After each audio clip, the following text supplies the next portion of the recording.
Muy buenas a todos y bienvenidos a un nuevo episodio de The Hustle Podcast en el que hablamos de cómo construir un equipo de playoffs.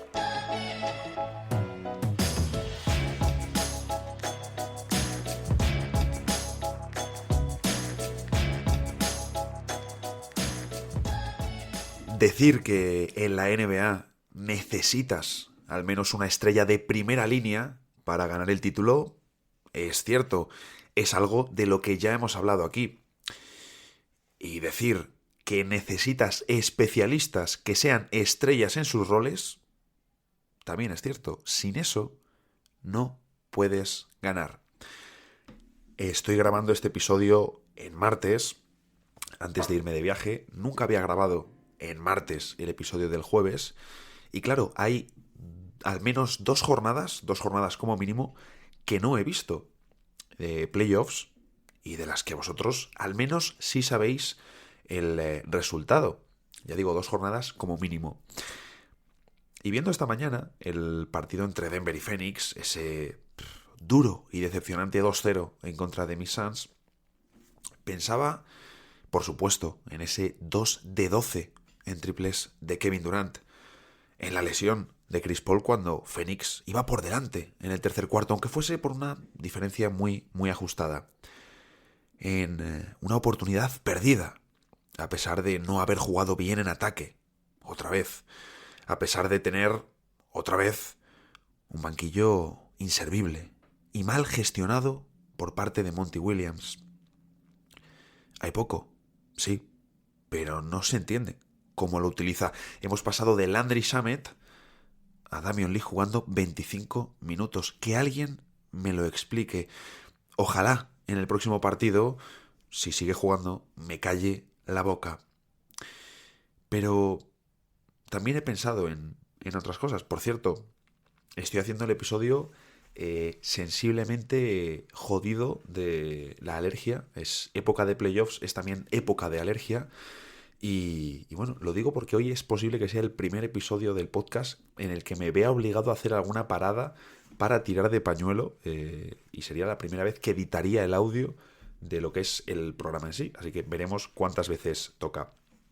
Pero como decía, viendo a los Denver Nuggets, también pensaba en otra cosa, porque Denver ganó con una actuación colosal de Nikola Jokic en ese segundo partido, que al final es su gran estrella, jugador sobre el que se asienta todo el proyecto, y también uno de los jugadores más diferenciales y más consistentes de la NBA.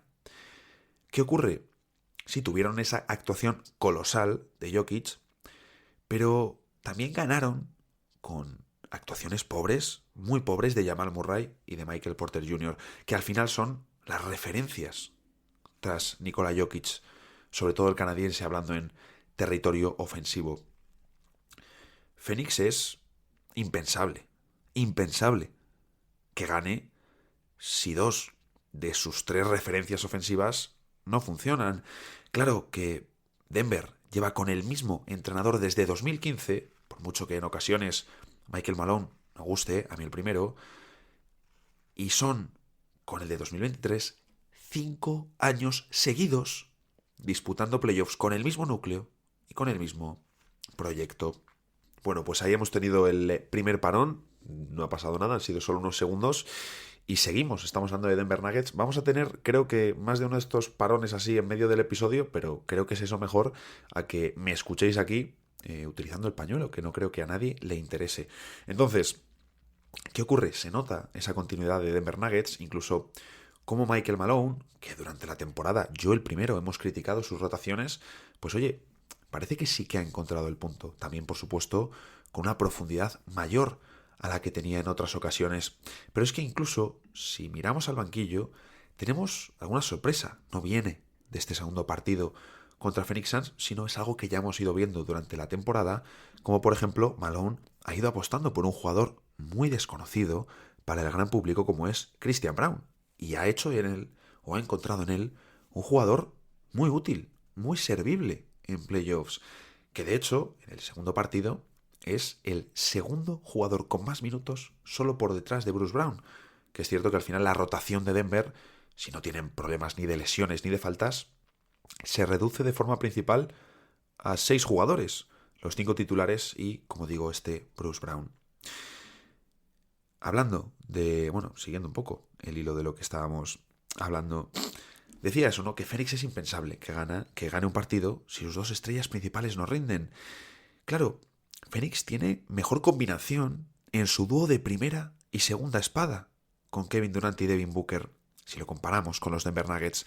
¿Qué ocurre? Que en Denver se conocen a un nivel, la forma de comprenderse los unos a los otros, saber sus espacios, saber el sistema a lo que juegan desde hace tanto tiempo, se conocen a un nivel del que este equipo de los Suns está a años luz, y cuentan con esos complementos tan valiosos, esas estrellas en roles específicos que son fundamentales para ganar el título. El principal de ellos es, por supuesto, Aaron Gordon, que ya estaba en la franquicia desde hace un par de años y cuyo traspaso ha sido un acierto mayúsculo. Es algo que se entendió de forma generalizada cuando hicieron el traspaso, cuando le sacaron de Orlando en febrero de 2021, y se confirmó rápidamente porque ya lo hizo. Lo de estos playoffs de Gordon no es algo nuevo. Es un jugador que ha ido evolucionando de forma fantástica hasta convertirse en una estrella en su rol. Pero claro, es que es el tercer jugador en minutos para Denver Nuggets. Por lo tanto, me hacía gracia que publicaba este mismo martes un hilo sobre el papel de Aaron Gordon, lo fantástico que ha estado en los dos primeros partidos. Y un usuario me decía, oye, dices que sus playoffs son impresionantes. Sí, son impresionantes porque no solo es impresionante el brillo de los puntos. Por supuesto, eso es mucho más difícil y mucho más diferencial. Es muchísimo más complicado adquirir ese talento que te dan jugadores como Nikola Jokic, Kevin Durant. Todo eso es mucho más complicado a un primera línea. Pero es que si no le tienes bien rodeado, no va a conseguir llegar lejos. Y ejemplos tenemos a patadas. Tenemos a patadas. Pero claro, Gordon no es el único del equipo. También se sumaron Kentavious Caldwell-Pope, una mejora brutal respecto a Will Barton, y Bruce Brown, que venía de ser la revelación de Brooklyn en el último par de temporadas. Lo realmente sorprendente, viendo ahora a estos Nuggets con KCP de 3&D, un complemento de muchos minutos al que ya hemos visto rendir muy bien, ser un jugador muy importante para los Lakers en el título de Disney de 2020. Pero como digo, lo sorprendente es, viendo ahora el panorama, pensar que había gente que le exigía más a Jokic el año pasado, cuando Jamal Murray estaba lesionado y tenía a Will Barton como segunda espada en el hueco de KCP. Si pensamos en otros especialistas clave, por cierto, lo he pensado antes también con este tema, porque Aaron Gordon, y va relacionado con unas palabras que voy a leer después, con una intervención muy conocida de Bob Mayer, el presidente de los Warriors, Aaron Gordon, que es un jugador que históricamente el tiro exterior ha estado en sus debes, nunca ha sido un especialista en el tiro exterior, tiene un 32,5% en su carrera. Si miras sus 4 apariciones en playoffs, tiene una con Orlando, y cuando grabo yo lleva 3 con Orlando Magic, solo 7 partidos de momento. En esas 4 ha registrado, primer año, un 40% en triples, lanzando 4 por partido, la mayor cantidad de su carrera. En Orlando él sí que era más referencia, más importante en la jerarquía del equipo. En su primer año con Denver Nuggets hace un 39,1%, tirando 2,3, que no es mucho, pero metiendo los que tiraba. Y el año pasado, casualidades de la vida, justo cuando en Denver tenían más problemas de falta de talento, cuando no estaban ni Jamal Murray ni Michael Porter Jr., cuando tampoco estaba KCP ni Bruce Brown, que te daban solidez, que daban empaque a la rotación, justo Aaron Gordon lanzó un 20% en triples, el peor registro de su carrera en playoffs. Y este año, mejor rodeado que nunca, tanto Gordon como el propio Jokic, eso lo debería haber dicho al revés, está lanzando en un 42,1%, que quizás lo más probable es que no sea sostenible, pero desde luego es una cifra impresionante. Ahí hemos tenido otro parón, continuamos, y es que si pensamos en otros especialistas clave, en Filadelfia tenemos a DeAnthony Melton, traspaso que ya pareció un regalo de Memphis y que es clave para la rotación de Doc Rivers. Quién sabe incluso si detrás de ese movimiento se escondía, oye, pues darle al jugador la oportunidad de brillar más en un rol importante que Memphis no tenía. Pero claro, ves al equipo de los Grizzlies, ves al equipo de Filadelfia funcionando tan bien con este papel de Melton y te preguntas, oye, ¿y no podrían tener a DeAnthony Melton como un jugador importante y que, qué sé yo, hubiese ocupado el hueco de Dillon Brooks como 2-3 junto a Desmond Bain en el perímetro en estos playoffs? Pues sí, la verdad que eso ha terminado siendo un error de los Memphis Grizzlies. Incluso podemos hablar también de Paul Reed, el mejor reserva, el mejor sustituto que han tenido para Joel Embiid, forjado a fuego lento en la propia casa del equipo. Josh Hart es otra estrella en su rol, referencia en el equipo, jugador fundamental, sin ser ni primera ni segunda espada, pero sin el que tampoco pueden ganar. Los Knicks no pueden ganar ahora mismo sin Josh Hart. Hombre, por supuesto van a necesitar aportaciones enormes de Jalen Brunson. Si vuelve Julius Randle van a necesitar su trabajo en forma de puntos. Van a necesitar que Mitchell Robinson haga daño en la zona. Pero si Josh Hart se desplomase a nivel defensivo, si Josh Hart dejase no tanto de dar puntos, aunque suma y en momentos importantes, pero si dejase sobre todo primero la defensa y esa pasión también que transmite, los Knicks no ganarían. Los Knicks no ganarían en estos playoffs. Y seguro que si echáis un ojo rápido a este par de noches que hemos tenido por el medio, incluso si ha habido alguna más hasta que lo hayáis escuchado, algún nombre más aparece seguro. Seguro. Complementos y especialistas hay muchos en la NBA. Decenas y decenas de distintos tamaños y perfiles. La realidad es que estrellas son la minoría. Y ya, dentro de los mejores también, hay escalones de diferencia. Pues con los complementos sucede igual. Los hay flojos, los hay decentes de nivel medio, nivel average en la liga. Los hay buenos y los hay muy buenos. Pero luego hay otra categoría, otra forma de dividirlos que resulta mucho más absoluta. Los que funcionan y los que no funcionan en playoffs. O los que elevan su rendimiento en postemporada y aquellos que lo bajan aplicable para los complementos de banquillo, para los especialistas titulares y para las estrellas. Los playoffs no tienen nada que ver con la temporada regular. Son dos deportes completamente distintos. La forma en que los partidos son arbitrados, las rotaciones. Él, refiriéndose a Paul Pierce, juega 42 minutos en playoffs. No sé cuánto promediaba en temporada regular cuando estaba jugando. Así que tu banquillo es completamente diferente en temporada regular y en playoffs. No solo puedes prepararte de forma diferente, sino que tienes que prepararte de forma diferente. Incluso con los tiradores. Hemos jugado contra grandes tiradores en playoffs y les hemos neutralizado, porque si lo único que sabes hacer es tirar de tres, quizás no eres el arma que hemos visto en temporada regular. Esa distancia que tienes para tirar durante la temporada es mucho más reducida en playoffs y ves a muchos jugadores que no pueden meter triples en playoffs y lanzan un 42% en temporada regular. ¿Por qué importa? Porque cuantas más dimensiones tengas en tu juego, más difícil será neutralizarte. Si ves los playoffs, sabes quién puede jugar al baloncesto. Ahí es cuando evalúas jugadores. Esa explicación brutal y muy real es de Bob Myers, presidente de los Warriors, en la Sports Analytics Conference de 2019, una de mis intervenciones favoritas y una muy conocida en las redes sociales. Y vosotros, que veis los playoffs, que estáis enterados, seguro que podéis pensar en alguno que no haya dicho yo, o varios, o que ya hayan caído eliminados, o que ni siquiera hayan jugado los playoffs de 2023. Incluso también, un juego divertido, es decir quién podría seguir una evolución a la Aaron Gordon.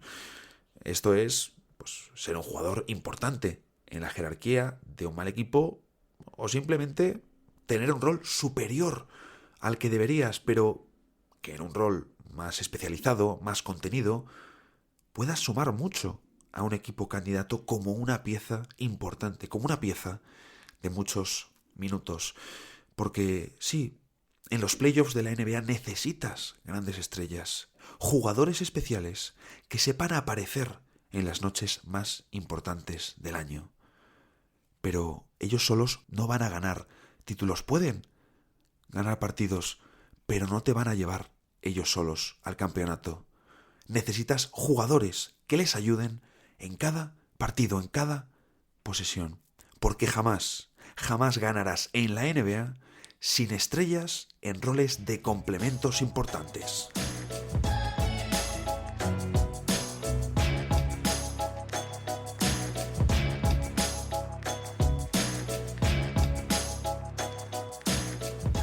He aprovechado la musiquita, el parón, para hacer yo un propio parón. Me ha venido bien, me noto otra vez. He dado un traguito de agua y me noto otra vez con la garganta. Claro, pues imaginad el día que llevo con la alergia. No sé cuántos litros de agua he podido beber hoy, ni cuántos kilos de pañuelos he podido terminar. Pero bueno, lo importante es jueves, toca sección de noticias. Como he grabado esto un par de días antes de publicarlo, he seleccionado informaciones que tuviese sentido que escuchaseis desde el día del jueves. Así que vamos con las 3 de hoy.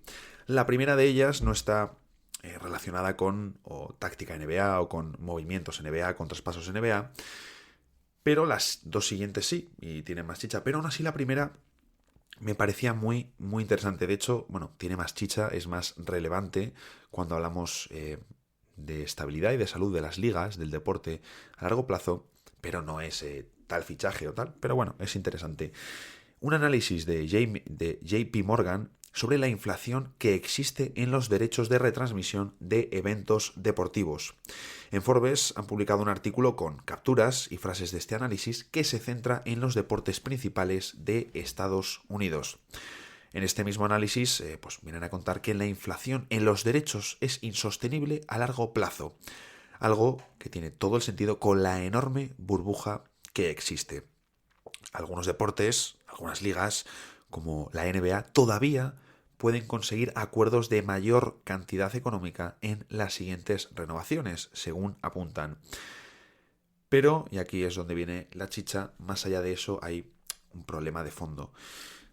Esto es literal del análisis. Creemos que los índices de audiencia y la audiencia de los deportes de hoy seguirán justificando la inflación de los derechos deportivos, pero esa inflación aumenta lo que ya son desafíos importantes para el negocio de distribución de vídeo. A día de hoy no está claro cómo las plataformas digitales podrán replicar el nivel de rentabilidad del modelo heredado, el modelo del mundo analógico, ya que el modelo actual de precios bajos y facilidad para darse de alta o baja de forma mensual parece insostenible en general, pero especialmente para los deportes. Y es que al final sí que es cierto que los derechos de retransmisión de los deportes son exageradamente caros. Esto es algo que pasa en todo el mundo. Los derechos televisivos para la retransmisión de cualquier evento gordo, grande, que tenga audiencia enorme, son muy, pero que muy caros, y es difícil hacer sostener estos negocios. ¿Qué ocurre en general? Toda la parte digital hemos visto pues despidos en grandes compañías como en Google, los despidos en Facebook, ¿no? Los más grandes creo que eran 10 años. Entonces todo el mundo del streaming está saliendo un poquito de esa burbuja que se ha ido creando en estos últimos años, y los negocios digitales de deporte pues están un poco en las mismas. Y esto es algo fundamental para las ligas, porque ya no solo qué va a pasar con la NBA en 5 o 10 años, sino qué va a pasar con la NBA de aquí a 20 o 30 años, ¿no? Las formas de consumir y de ocio han cambiado mucho y siguen cambiando. Más allá de este debate, que es muy profundo, muy filosófico también, pero como digo, muy interesante, también tenemos actualidad NBA, y voy a aprovechar ahora para meter un pequeño corte. Aquí estamos de vuelta y tenemos novedades en Dallas. Tenemos varias y las voy a relacionar, las voy a vincular con la tercera y última noticia. Dentro de Dallas, como digo, tenemos 3 puntos. La primera, Christian Wood apunta a marcharse a otro equipo en la agencia libre. Información de Tim Cato en The Athletic, que la verdad nos sorprende. Dallas Mavericks traspasó una primera ronda el pasado verano en la que fue me trabo ahí, en la que fue su principal adquisición. Eso es out of context, ahí parezco un poco, me ha costado un poco monger ahí, pero como digo, traspasaron una primera ronda para su principal adquisición, una adquisición que ha jugado 25,9 minutos de media en temporada regular, la menor cantidad de minutos para Bud desde su año de explosión en Detroit. El staff técnico de los Mavs, porque esto es lo relevante, con Jason Kidd al frente, no le han comprado en ningún momento. Y no le han comprado por su defensa. Este es el motivo de que Christian Wood no haya prosperado en Dallas, ¿no? Porque ya prácticamente cuando llegó se está hablando de, bueno, un gran compañero ofensivo para Luka Doncic, que eso lo ha sido, pero no le han comprado nunca por el tema de la defensa. Segundo punto dentro de los Dallas Mavericks. La prioridad de Jason Kidd en el mercado veraniego de 2022 fue firmar a Jabal McGee. Bien, McGee es cierto que, bueno, hizo un temporadón en la 21-22 con Phoenix Suns, siendo uno de los mejores pivots suplentes aquella temporada. Más de 9 puntos, casi 7 rebotes y más de un tapón de media sin llegar a 16 minutos de cancha. Llegó al mercado y teniendo 34 años, Dallas le ofrece 3 temporadas y más de 17 millones de contrato. Kidd le priorizó por la relación que tuvieron en los Lakers del campeonato y porque veía en el pívot, veía en McGee, el pívot titular de corte defensivo que quería y también un rim roller, un continuador en ataque para Luka Doncic, que le hiciese la vida más fácil con sus bloqueos. Pues bien, McGee jugó 6 partidos como titular, se le vio muy mal ya en pretemporada, jugó 6 partidos como titular, promediando 11 minutos y salió de la rotación. Desde ahí, tan solo 36 partidos con 8 minutos de media. Tiene 35 años y le quedan 2 temporadas por 5,7 y 6 millones de dólares. Este segundo año con una opción de jugador para 2025 que, bueno, seguro que aceptará. Un par de gestiones que, desde luego, han salido mal. Dar una primera ronda por Booth, que se marcha sin ser importante ni convencer a Jason Kidd, y Jabal McGee, que ocupará 6 millones de fichas sin jugar y a quien Kidd dio prioridad en el pasado mercado. Bueno, aquí he vuelto después de un parón. Me ha costado esa parte final. El tercer punto de Dallas es que los Mavs son optimistas sobre la continuidad de Kyrie Irving. Y parece ser, también de paso importante o relevante, que los Lakers no pujarán a la puerta. Parece que los Lakers no pujarán por él en la agencia libre. Vimos a Kyrie Irving en el Game 6, en el sexto partido entre Lakers y Grizzlies, una imagen muy viral, pero para que los Lakers pudiesen pujar por Kyrie, tendrían que renunciar a los derechos Bird que tienen para renovar a varios jugadores llegados en el deadline de febrero. Entonces, si quisieran pujar por Irving, pues como digo, estos fichajes no regresarían después del verano. Aquí la tónica durante los playoffs va a ser la siguiente, que de hecho es la que ya hemos estado viendo. Si D'Angelo Russell juega mal, porque es un jugador inconsistente, y encima hizo unas declaraciones extrañas respecto a su rol, diciendo que él no era un base al lado de LeBron. Claro que no, al lado de LeBron James es que no eres un base como tal. Y Austin Reeves tiene más pelota que tú como generador también, pues porque ha demostrado ser un jugador, desde luego, más consistente. Pero la tónica es, si Russell no mete canastas, ese día vertirán pestes sobre él en redes y se dirá que no hay que renovarle. Y si lo hace bien un día, si enchufa, que es, bueno, se dirá que es el base perfecto para acompañar a LeBron y Davis sin pagar una millonada a una primera línea tipo Kyrie Irving. Y la última noticia, que relaciona con esta no por Dallas, sino por la parte de Lakers, y es que Dillon Brooks no volverá a jugar con los Memphis Grizzlies. Esto, como digo, salió el martes, es decir, el día que estoy grabando, y bueno, fue la noticia del día, ¿no? Mucho boom mediático como ha tenido todo el seguimiento del caso Dillon Brooks. La serie contra Lakers, la serie de playoffs, bueno, ha terminado por romper, por dinamitar la situación de Brooks en Memphis. Aún así, yo creo que era una decisión que seguramente hubiese llegado igual. Quizás si se hubiese contenido en playoffs, si no hubiese hecho esos comentarios sobre LeBron James, y luego a lo mejor incluso habiendo jugado así, le podrían tratar de renovar en verano con los derechos Bird buscando una extensión de contrato más baja, pero bueno, diciendo, oye, pues vamos a intentar hacer un movimiento por un 3 titular y a Brooks le dejamos para el banquillo, porque es un jugador que se ha visto importante, aparte dentro de la jerarquía, también importante en lo que es el alma de este equipo. Pero los Grizzlies van a pegar un cambio radical aquí, y esto es lo que me alegro. Creo que en ocasiones a ciertos proyectos han sobrevivido a veces por contexto, como pudieron ser los Trail Blazers en 2019, algo que les vino mal aquellas finales de conferencia, en mi opinión, claro. Y por ejemplo, creo que aquí a Memphis este año habérsela pegado, haberlo hecho mal, también con lesiones de por medio, y ante un equipo, un falso séptimo clasificado como estos Lakers, creo que les puede venir bien para centrarse, dejarse un poco de tonterías y aceptar que sí, son muy buenos, son muy jóvenes, pero que les queda mucho todavía para estar a la altura de los candidatos. Tienen que recorrer un camino y ser mejor equipo.